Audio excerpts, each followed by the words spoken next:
full Judiciary Committee, the gentleman from California, Mr. McClintock. Well, thank you, Jim. Thank you for organizing this. Thank you all for being here. I must tell you, in all of my years in the Congress, this has been the most disturbing field tour that I've ever taken. Yesterday, we watched literally hundreds of illegal migrants crossing the border and turning themselves into the Border Patrol. Groups in the company of children who were under 7 had their basic biometric information taken down and then dispatched to bus stations to continue into the United States. Unaccompanied minors, or those who claim to be under 18, are taken into custody by Border Patrol. They're warehoused in CBP holding facilities. Those are the COVID incubators that you've been seeing in the pictures that have been smuggled out from these facilities until they can be transferred to HHS. HHS then makes travel arrangements for them to be sent to their final destination, often a family member who's already an illegal alien. All are being waved in. Only single adults and groups with older youths that are being turned away, but that's only because of Title 42, which is effective only during the COVID pandemic. Border Patrol warns that when 42 goes away, our border is completely gone. And this is getting worse by the day. 100 family units illegally crossed the border the week of the election. By the week of the inauguration, the number had increased to 1,100 family units. It reached 15,000 the week ending March 24th. There were 100,000 total encounters with the Border Patrol in February. Folks, that is the population of the entire city of South Bend, Indiana. In March, that number grew to 170,000. That's the entire population of Salem, Oregon. And that doesn't include the 130,000 estimated gotaways. That's the entire population of Cedar Rapids, Iowa. HHS just issued a memo, we're told, calling for 60,000 beds in facilities for unaccompanied minors. The average stay for a minor, we're told, is 24 days. That means they're expecting nearly 1 million unaccompanied minors to enter illegally this year. We are feeding the Mexican crime cartels. The crime cartels are taking in roughly $500 million a month through this human trafficking made possible by the president's policies. Illegal immigrants often arrive here deeply in their debt and in effect become indentured servants. The debts are enforced by threats against family members who remain, and the mass importation of young migrants gives these crime cartels a steady stream of new human resources for the gangs. The most chilling words that I have heard in this entire trip was spoken by a Border Patrol agent who reminded us our border is your border. These illegal immigrants don't stay and congregate in border towns. They're on their way to communities all across the country. They're guaranteed by the Biden administration not to be deported even if they commit crimes. In fact, under his executive orders, our entire country is now a sanctuary nation. The terrible impact this will have on public safety, local schools, local resources, housing supply, public schools, hospital emergency rooms, and the ability of working class Americans to earn a living will be keenly felt in every community in our country unless these policies change. Among his first acts as president, Joe Biden abandoned construction of the border wall. He announced illegal immigrants would not be deported, and he ended the Remain in Mexico policy for asylum seekers. This sent a powerful message across the third world. Gallup estimates there are 42 million people in Latin America and the Caribbean who want to come to the United States. And now they can, and now they are. Thank you, Tom. Congresswoman Sparks from Indiana. Thank you for being here. I can tell this is my second trip to the border in the last few weeks. And I can tell perverse incentive and lack of leadership from this administration create a real serious crisis at the border. And it's really escalated it. And there is a lot of discussion, is it crisis or not? So let's just talk about some numbers. 40% of our Border Patrol agents are busy processing people and changing diapers. It means that they cannot do their job protecting the borders. What does it mean? It means that Mexican cartels are controlling the border. It means that we have 1,000 people just at this location per day crossing the border, that they see them on the video, but they cannot act to that. It means that they're so overwhelmed that they had to release 12,000 families, 12,000 people in the country without going through the processes that has to happen. Is that not a crisis? We saw terrorists trying to cross the border recently. This is a national security and humanitarian crisis. Let's look at some other numbers. We have cartels making almost $500 million in a month on human trafficking and making these people into slaves. We have a situation where 6 times increase in drug smuggling across the border. That is not a crisis. We have a situation where parents send 6 and 8-year-olds kids to cross the border. These kids are crying because we created perverse incentives. If I would be sending my 2 teenage daughters through the border and also let them to sit in pods, they have, instead of 33 people, they have over 500 people, I would be in jail as an American mother. So that is not a crisis. And this crisis is not a Texas crisis. This crisis is coming to Indiana and all other states because we don't have a border from Texas. And right now we don't have a southern border, and it's a huge problem. We also, it's a financial expenditure for us. You know, we cannot take care of our homeless veterans, but spending over $800 per day housing some of these families in hotels. And when this administration says that, you know, this is not a change of policy, they either naive or incompetent, because there has been change in policy. So I just tell you, what about the solutions? There are the long-term solutions that we have to have good legal immigration system and legal infrastructure. But there are also some short-term solutions that need to happen. This administration has to deal with asylum seekers and set up operations here to deal with them quickly. And this administration have to fix, some of the borders walls that started to be built because it created hazards. It's a flood hazard and also safety hazards. And this administration needs to think what kind of policy we're going to have to let our border patrol to do their job protecting the border. And they need to set HHS to help them and have a proper tools and finances for them, because after Section 42 goes away, we're really in trouble. So hopefully you can have this conversation, and we're going to talk to our Democrat and Republican colleagues and to this administration, because it is not acceptable. Thank you. The gentleman from the great state of Utah, Congressman Owens. Thank you. First of all, I'd like to thank in a big way our unsung heroes, the men and women on the borders, that Americans will find out who truly has been saving our country and our culture here. I have 15 grandchildren from 13 to 6 months. As I talk about this, I want you guys to think deep about your kids, your grandkids. It's interesting, we have these young people walking hundreds and thousands of miles to get to a place their parents think is safe. We went through the process yesterday, and I saw this 7-year-old girl, autistic. Couldn't tell them who the parents were. And I sat there as we were talking with these great men and women, and I was glanced over every few minutes, and she had tears in her eyes, just wouldn't stop crying. She's been there for 17 days, by the way. She still can't stop crying. We saw video of a 9-year-old young boy that was left abandoned in the desert. Heard about a young lady who now cannot talk because of the trauma of being gang raped. These are our children, my friends. Whether they're American or Mexican or Guatemalan, it doesn't matter. These are our children. And we have an administration that does not have the backbone to come down here and give encouragement to these great men and women that are doing the job that's being overwhelmed right now. They don't have the backbone to come see the misery that their policy is giving to these boys and girls, babies, men and women who take that trip. Many will never make it. There are people you and I will never ever meet. Their parents will never ever see again, because they're going to die alone somewhere on this travel, in this trek, as we talk about everything else but the issues here. I don't care if we're Democrats or Republicans. We're people who love our nation. We're people who love our culture.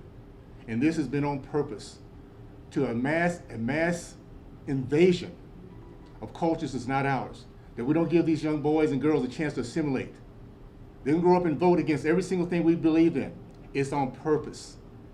So I'm going to say to President Biden and Vice President Harris, get some backbone. Get some compassion.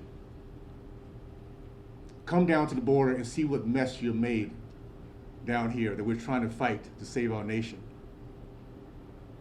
And by the way, I don't want to ever hear the word reparation again from these Democrats.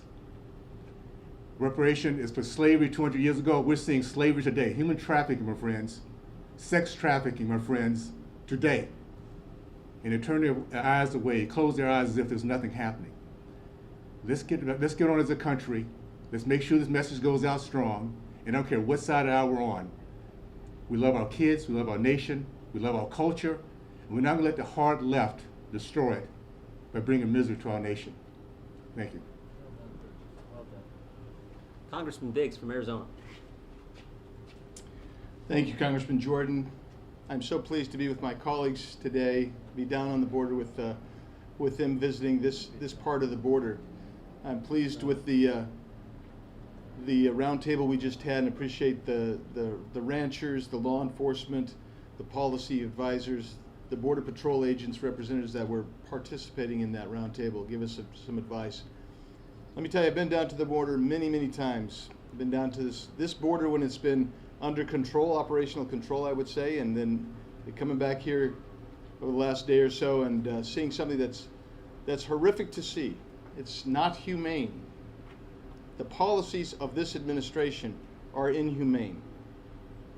This president must own the catastrophe he has created, this human suffering and misery that he has created. 2 weeks ago, he appointed Kamala Harris to be his point person on this issue. She's crisscrossed the country, taken holidays. She can't be bothered to come visit the border to see what her administration's policies have wrought. Let me tell you a story.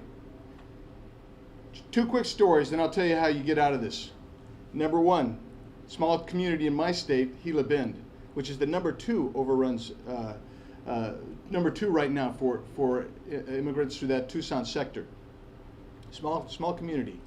No social services whatsoever. They get a phone call. They're going to bring 16 people into that community. That doesn't sound like a lot to you. But here's a community that has no hospital, no social service safety net whatsoever. They can't even rent vans to transport them into Phoenix so they can get help. They have to use personal vehicles and get volunteers to drive these 16 people which were all 6, there were 6 family units, 5 from Venezuela, 1 from Chile. There's no guarantee that's not going to happen again. And if you live in an interior community, it won't happen to you, it will happen. People don't stay on the border. They're being released by the thousands every day into the United States interior.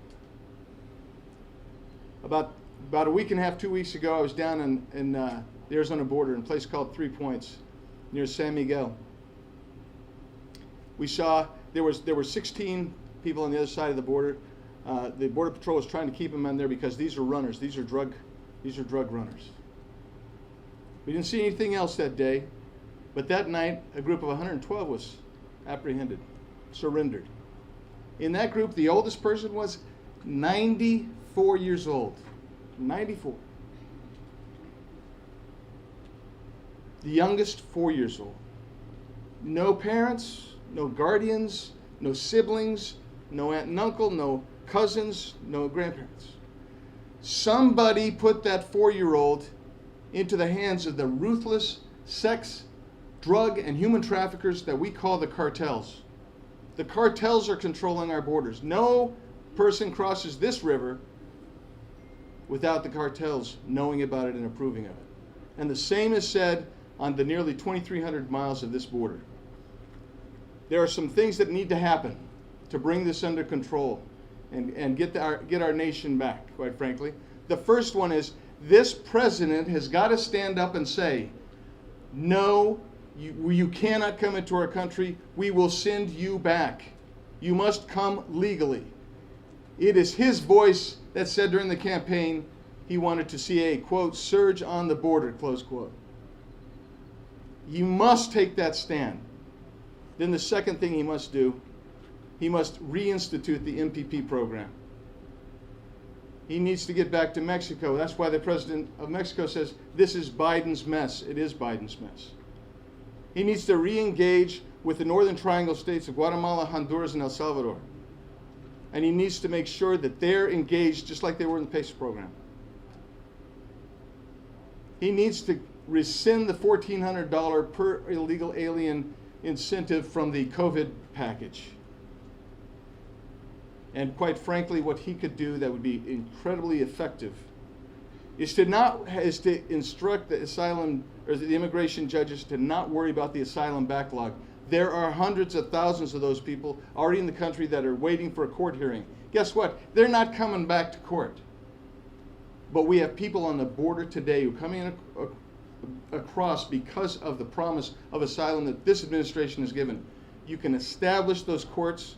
They can grant due process and remove people who have fraudulent claims, which is somewhere in the neighborhood of 90% of people who make an asylum claim. You do those things, and you can do them quickly, this problem, this crisis, this catastrophe begins to go away in short order, very quickly. Because people respond to incentives. Cartel is maybe a crime organization, but it is a business organization. And they respond to those incentives, and you take them away, and people will stay home, and we can restore order on the border. Thank you. Thank you, Andy. I'm going to let Sheriff Lauterbach from Jackson County say a few words. Thank you, Congressman. Thank you to the men and women of the U.S. Border Patrol. Thank you to the men and women of ICE, Immigration Customs Enforcement. Thank you to the Texas troopers that are here. Thank you to the Texas game wardens that are down here on the border. Thank you to all of the sheriff's deputies and law enforcement in the state of Texas that are here facing a catastrophic crisis that we have in our counties on the border and in the interior of Texas that are spreading out through the United States. Thank you again for the services y'all provide us here in this nation. The urgency of an administration to bring as many people as they can with no infrastructure in this country is unheard of. And it's un-American that we have to face such an issue here that is so preventable. I appreciate every one of y'all here today, but listen, take this message out here on something that was very preventable for us to do. We do not have to endure this kind of issue here, and let's get it stopped. Thank you. Sheriff. The head of the Customs and Border Patrol Council, Brandon Todd, come right up. Good afternoon. I'm grateful to be here to speak on behalf of the men and women, the rank and file men and women of the United States Border Patrol. It's my honor to represent them and to be their voice.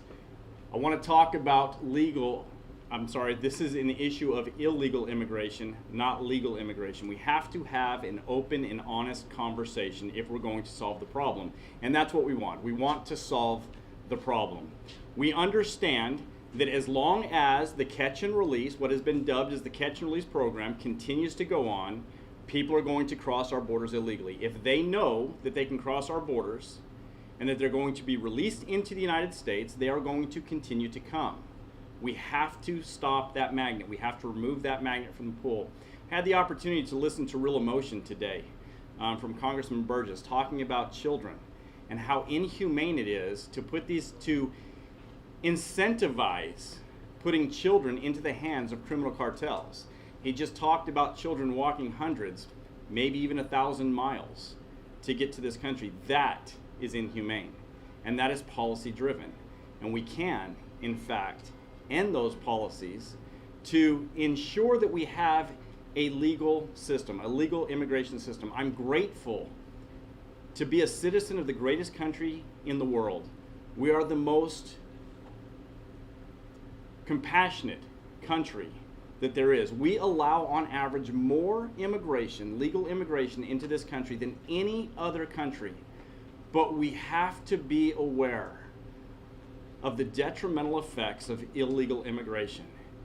And for that reason, I'm grateful that these congressmen and congresswomen came to the border to shine a spotlight on this issue that can in fact be solved, and with their help, it will be solved. Thank you. Thank you. Brandon, thank you, and thank you to, as Burgess said, your entire team, all the Border Patrol agents and the great work they do. Scott Frazier is here with us today, works for the Texas Farm Bureau, and we're going to let him talk, and then Susan Kibbe, who represents the Property Rights Association, we're going to let her come up as well. So come on up, Scott and Susan. Let me say thank you all for the opportunity to be here today and work with you guys. Thank you to all our public servants, first responders that are having to deal with this situation on a daily basis. Thank you to our members of Congress that are gathered here and others that have come down over the past few weeks to take a look at this issue.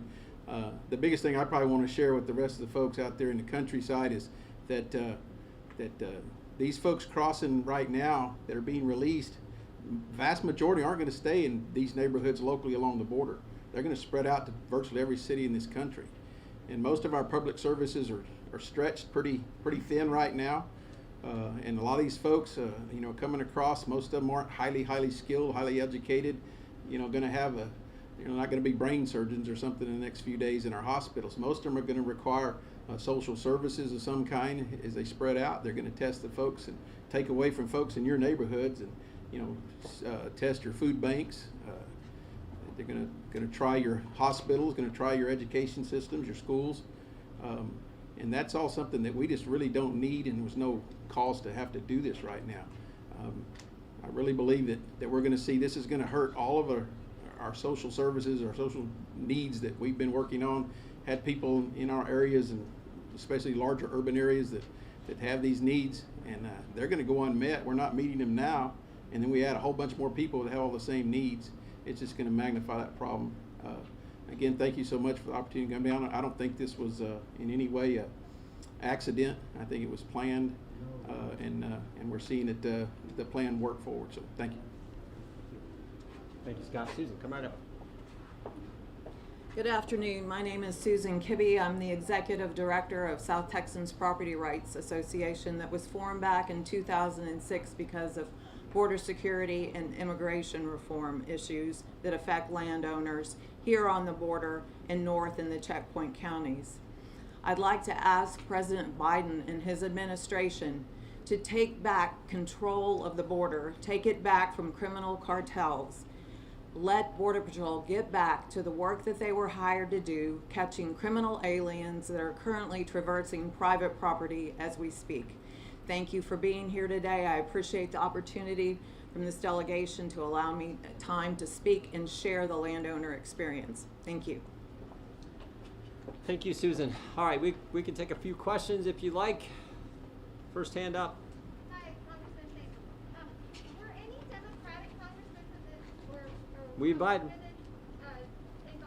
We invited them? them. We invited the Democrats to come with us, but they chose, for whatever reason, chose not to. But it seems to be a pattern, frankly. As you know, the president has not been down, and the vice president, who President Biden, I guess, has delegated to look into this issue, has not been down either. So, no, we asked him to come. As a follow-up, are you concerned that there seems to be this division between force coming down from Republicans and Democrats? Are you guys going to talk? How is this information getting? Well, as you know, the Judiciary Committee, that's why we came. Judiciary Committee has primary jurisdiction over immigration law. We felt it was important to be here. I was here 2 years ago, same area. We felt it was important to come back down again and see it firsthand, and we learned a great deal over the last couple of days. I mean, the agents, without a doubt, the agents said this has been caused by policy changes that this new administration undertook, specifically getting rid of the MPP, the Remain in Mexico policy, while people are being processed, assessed, and evaluated. That's been the cause of it. So let's hope we can work together, because this is for the good of the country, as I think every speaker who was up here talked about.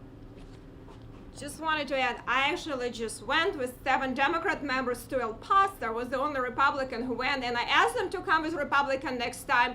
We'll make another offer, so hopefully they can join us next time, because we have to work. Also, yes, sir. As far as the plan, many of you mentioned this is an organized plan. What do you think that the end game is for this plan? I don't know, but just step back and evaluate the situation. Right now, as we all stand here, you can't get into your capital to exercise your First Amendment liberties and petition your government You can't get into your capital, but anybody and everybody can get into your country. I don't think that's a good policy. And we heard from the people who live it every day that that is a particularly bad policy, not only for them trying to do their job, but for the people and all the turmoil and trouble and terrible things that happen to particularly kids, as Burgess talked about on this journey here. So it is just chaos, as the Sheriff indicated in our meeting earlier. It has to change. The answer is pretty simple. You got to go back to the policies that were working just a few months ago. Burgess, jump in. We're going to debate on what the end game is. Can I ask everyone out there just to think about this? These are children we're talking about that are taking this trek. It's going to be very difficult for many of them to survive. It's going to be difficult for many of them to come to this country, not knowing the language, to assimilate. We're talking about a generation of children that are at risk, my friends. So let's focus on that. How can we make sure our kids, their kids, stay in a safe environment, and then when they come here, we do it in a way that they can remain in a safe environment and grow and assimilate and be proud Americans. At this point, it's chaos, and we cannot let any party bring chaos to our nation. Just think about our kids, and I think that's the one thing we come together on and find a solution to this issue. Is there any new information on the watch list, terrorist watch list individuals? Is there any more information? No, the two names, the two names, I think there were Yemeni individuals. The names match names on the terrorist watch list. That's all we know. So I can't. Is it kind of create new concerns for you? I mean, it's always been a concern, but does that kind of solidify a concern for you? Yes, because I mean, as the agents told us, when 40% of your manpower is being spent processing individuals, that means less Border Patrol agents out there to safeguard the border and protect the border from potential terrorists that it appears to be was the case in the folks in California. Thank you, Congressman Jordan. I would just add, so there were, back when Secretary Mayorkas spoke before the Committee on Homeland Security on March 13, just the day before that, there were 4 names on the terrorist watch list that had been apprehended. Yep. And then these 2. And today, I understand Customs and Border Patrol has announced that they have apprehended a confirmed member of MS-13 in the San Diego sector. So this is you're going to see it not as one anecdote, but as a recurring one. And of course, the concern at all points in time is, who are we not apprehending? Right. If they, as we know, and we've heard from Border Patrol as we've been down here, that every day you see swells of people coming in to surrender to Border Patrol, and they know that at the same time those are decoy operations because others are coming in another location. So if we've been fortunate enough to apprehend now 6, by my count, persons whose names are on the terrorist watch list, how many have we not apprehended? Particularly if that's where they're devoting their effort, those would be the high value people they want to get in. Can you share your thoughts on Biden administration announcing they're going to consider finishing patches opens in the wall? Let's hope it's more than consider, because we know it works.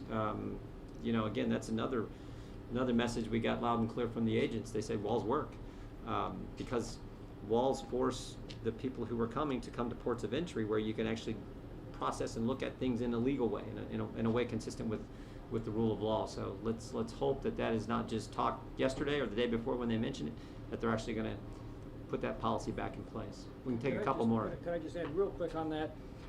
The administration said that they were going to temporarily suspend construction of the border wall for 60 days while they reevaluate the wall. It's been far more than 60 days. Are they now just getting around to considering it? Well said. We'll go 1, 2, and then maybe we'll stop there. What do you expect Congress to realistically be able to do when the executive branch is setting the policy on this? Well, what we can do is come down here and talk about it, and talk about the real solutions, to meet with the guys who are living it every day, who are, right on the front lines. We can talk about it, and we can try to persuade our Democrat colleagues in the United States Congress to exercise some common sense and go back to policies that actually work. So we'll continue to do that. Let's hope the Biden administration follows up on the announcement a couple days ago that they're considering going back to and finishing the wall and rebuilding the wall. let's just hope. But all we can do is talk about it, and we're going to continue to do that. But the American people can speak up. You know, look, this is how our great system works. You talk to your member of Congress, you're a United States Senator, and you tell them, this is not what we. I mean, you think about it. You can't get into your capital. Anybody and everybody can get into your country. And when they come into your country, your tax dollars are used to facilitate all this that's going on. And in the case of San Diego schools, illegal migrant children are getting in-person education where kids in the San Diego school system are not. I think a lot of Americans are going to say, wait, this is not what we bargained for, particularly when we know what happens to these people on the journey, as Congressman Owens has pointed out now a couple times. Last one. Were you given an exact date when the migrant influx began? No, but we were told that they started constructing the facility to rapidly move families with young children. They started that construction on January 23rd, so 3 days into the administration. So, look, everyone knows this is driven by the policies that this new administration has embraced. We gotta change those policies back to the ones that actually worked. Thank you all. Sorry I had to stay out in the sun there where it's warm, but thank you all very much.